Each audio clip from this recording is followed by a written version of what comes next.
এখন আমি 15 বছর চালাইছি, পদ্মা সেতু করছি, মেট্রো রেল করছি, বঙ্গবন্ধু ট্যালেন্ট করছি, রূপপুর পারমাণবিক বিদ্যুৎ কেন্দ্র করছি, এত এত উন্নয়ন 15 বছর আমি করলাম। কোন সরকার করতে পারে কিনা দেখাও। আমি 5 বছর ছাইড়া দিলাম, আমি বুক ফুলে ছাইড়া দিলাম, দেখি তুমি করো 5 বছরে।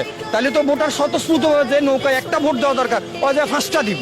তাদের এসি রুমে বসে আন্দোলনের ডাক দিতেছে, 48 ঘন্টা অবরোধ, 72 ঘন্টা অবরোধ। ওই যে আওয়ামী লীগের ব্যানার দেখা যায়, বিএনপির একটা ব্যানার তো নাই, এত ব্যানার কোথায় গেল? বিরোধী দল কি রোহিঙ্গা মায়ানমার থেকে আসছে? গণতন্ত্রের রাষ্ট্রে বিরোধী দল আন্দোলন করবে, এটা তো তাদের গণতান্ত্রিক অধিকার। আপনি গণতান্ত্রিক অধিকারকে বাকরুদ্ধ করার জন্য তাদের টুটি চেপে ধরছেন। এটা কোন দেশের গণতন্ত্র? আবার বলেন মানুষ কথা বলতে পারে, কিভাবে কথা বলবে? মানুষের বাক স্বাধীনতাই তো নাই, মানুষ তো কথা বলতে পারতেছে না।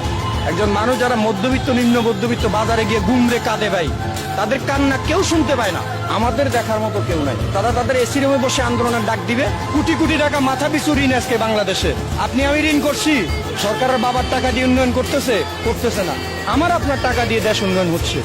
400 টাকা হাজিরা দিয়ে ঢাকা শহরে একটা ফ্যামিলি চলতে পারে না। আমাদের এই কষ্টটা, আমাদের এই দুর্ভোগটা কে দেখে? দেশের কঠিন অবস্থা, যারা ব্রিলিয়ান্ট, যারা বুঝে, তারা কথা বলে না, চুপ করে থাকে। তো কত আর দেয়ালে পেট ঠিকে গেছে। আপনি 1000 টাকা কি কিনতে পারেন? আপনি 1000 টাকা নিয়ে বাজারে গেলে আপনি বুঝবেন দেশের উন্নয়নটা কোথায়। দেশের ভিতরে হরতাল অবরোধ দিয়ে সাধারণ মানুষদেরকে না খাইয়ে মারানোর লাস্ট রাস্তা এটা। আমার মনে হয় যে আমরা যখন ওই যে পুরো পাকিস্তান ছিল, সারাদিন কাজ করতাম, কাজ করে তাদেরকে 25% ভ্যাট দিয়ে আসতাম, তো তখনকালের থেকে এখন আরো খারাপ হয়ে যাচ্ছে। তখন কিভাবে নিছে? তখন আমরা সরকারের কাছে, তাদের কাছে দিয়ে আসতে হইতো। কাজ করে 75 টাকা রাইকা 25 টাকা তাদের কোষাগারে নিয়ে জমা দিতে হইতো। এখন সরকার ওপেন নিয়ে নিচ্ছে। সে দ্রব্য মূল্যের যে ঊর্ধ্বগতি, আলু কিনতে যাবেন আপনি 60 টাকা, 200 টাকা, 300 টাকার নিচে কোনো মাছ নাই।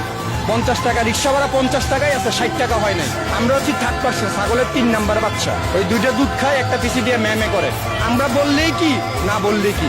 আমাদের মতো গুটি কয়েক রিক্সার ড্রাইভার যদি কইরা মইরাও যায়, এদেশের সরকার বলেন, বিরোধী দল বলেন, যাই বলেন, তাদের কিচ্ছু আসে যায় না।